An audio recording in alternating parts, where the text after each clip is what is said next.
Thinking about buying a home but not sure how much you need for a down payment? Let's cut through the noise and get to the real story of down payments. Hi, I'm Tim Lucas, and I'm here to walk you through the ins and outs of down payments so you can feel confident on your path to home ownership. Many people think you need to put down 20% to buy a home, but in reality, you can often get started with as little as 3% down.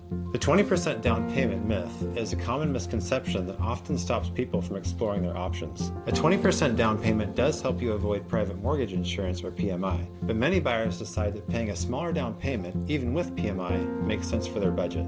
A 20% down payment isn't required for all buyers. First-time home buyers, veterans, and those using FHA loans often have options to put down as little as 0 to 5%. That's right, no down payment at all in some cases. Making a large down payment can even limit your options later. Many buyers prefer to keep a portion of their savings for renovations in case of a job loss or to put toward other financial goals. The truth is, whether you put down 3, 5, 10%, or even 20%, you're still building equity and working toward owning your home outright.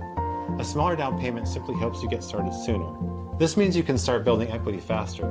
Paying down principal on your mortgage instead of paying rent gives you nice rewards down the road. Many loan types require just a small down payment or none at all.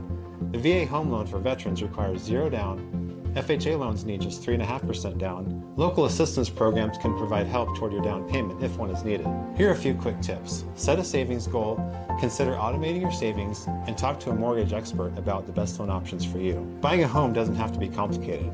With the right guidance, your dreams of homeownership can be within reach. Check out our article on down payments for deeper insights.